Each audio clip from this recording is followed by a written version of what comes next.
Greetings, Minecrafters, and welcome to another discussion on this glorious afternoon.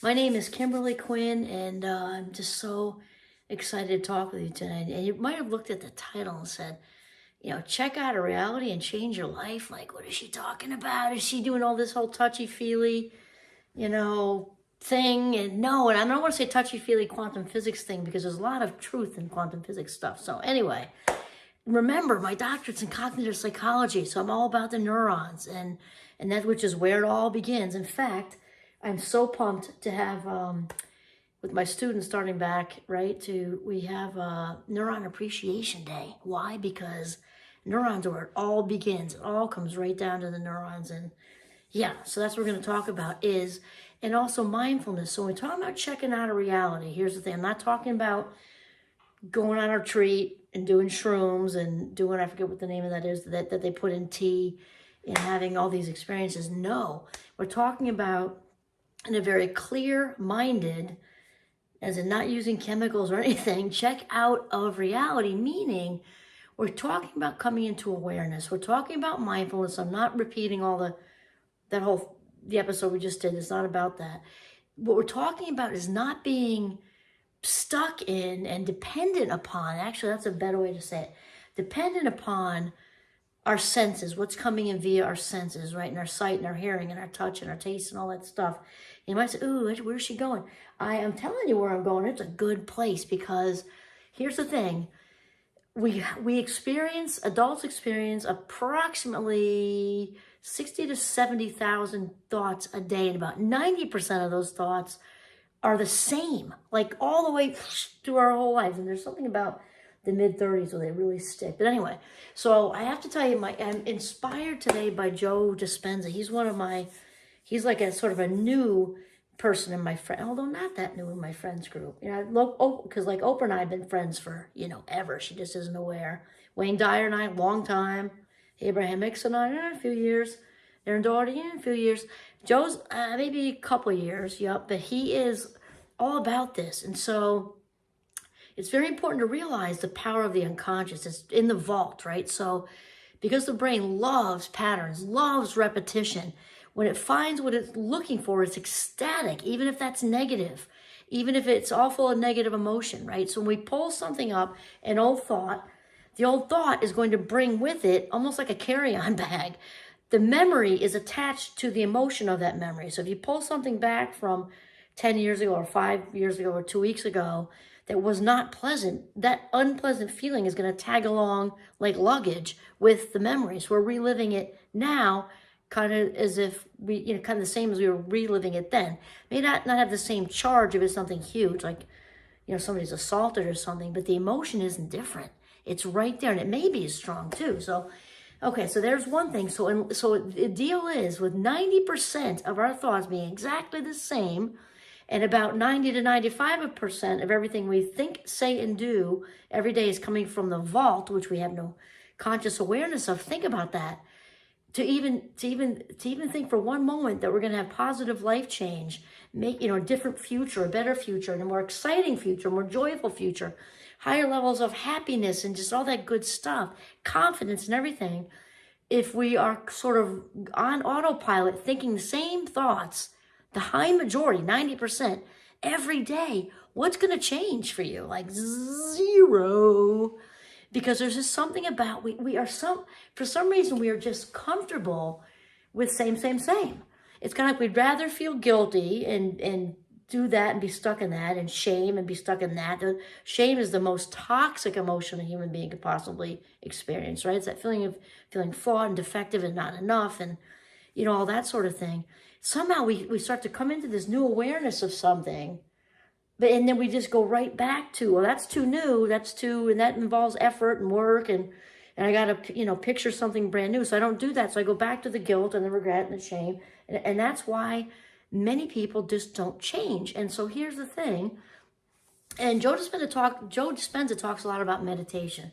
I'm more of a mindfulness person, and meditations are all good. I mean, it's like, it's like a taste kind of thing, like movies or clothes or food or whatever. Mindfulness, but even the meditation he's talking about is being in the moment. So, You're like, okay, wait, where's she going with this? If you're trying to envision the future, feel the future, if you're talking about being in the present. Yes, that's exactly what I'm saying. So when we can quiet the mind, and some of the greatest thinkers in the world are saying this, okay? When we quiet the mind, when we get into and we're not talking about a lot of minutes. I mean, some of these experts can meditate for an hour or 2 hours. I mean, God bless them, good for you.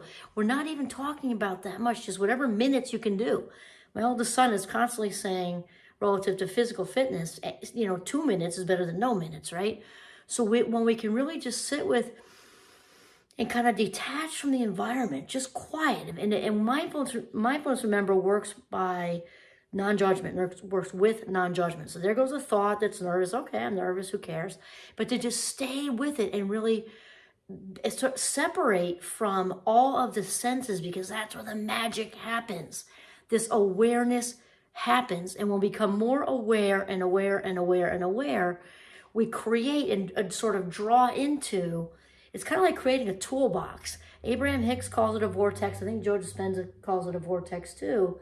But all this positive emotion, positive visualization that we are just feeling. We're feeling it now as if it's already happened to us, right? Feeling whatever it is that we want our future to be like as if it has already happened. So we're not surprised when it does. And it's so amazing. This is really the only way to kind of climb out of this unconscious, repetitive vault of patterns and negative self-dialogue, is to really come into this awareness and realize, like, oh, there I go again. And it's a process. So like most things, it's gradual. There I go again. I caught myself going down that road of that old memory and feeling guilty all over again, or feeling regret all over again, or feeling scared all over again. And we're not judging it. We're not judging it. We're just catching it. And the more we do that, the more and more we do that, the more we come into our new story and leave the old story behind. It's really about catching yourself, honestly, and acknowledging it. Because when we acknowledge it, the power slowly goes away. And then again, in this moment, in this beautiful present moment that is a gift, we are envisioning present, okay, in our space right here, right now, feeling confident, feeling whatever it is, feeling excited, joyful about this new, journey that we're on. And that is how it happens. So there you go. Feel it as if it's already happened, and be mindful as much as you can. Oh, also, I just did, I think the act was actually yesterday. This can also help. So this is like the precursor, the appetizer, is what we just talked about. If you can check in with yourself, drop in check-in, which John Kabat-Zinn talks about 3 times a day. We're talking about like a minute, just a minute. Man, will this take off for you. So in the morning, in the middle of the day, I don't care where you're working. I don't care if you're on Wall Street with the buzz of that. In fact, even more so, actually, 1 minute. Just check in with yourselves. If you have to duck into a bathroom, nobody's going to bother you in there, hopefully. You can certainly sit on the potty for a minute if you have to. But just really to just detach from the atmosphere. Just detach from the atmosphere. If you can get a couple of minutes, duck into a closet, duck into anywhere, go outside and just check in. This will exacerbate this climbing out of the vault towards positive change, because this is the only way to do it, because we just are on autopilot. Remember, the brain likes same, and we are going to be same with 90% of our thoughts not changing if we don't make a real concentrated effort to remain ultra alert and aware and catch ourselves kind of in the act of unconscious sliding. Okay, there we go. So drop in, check in 1, 2, 3 times a day, and then envision the feeling of the future in the moment. All right, this is Kimberly Quinn signing off from my kitchen in Northern Vermont. Have a very mindful, alert, awake day.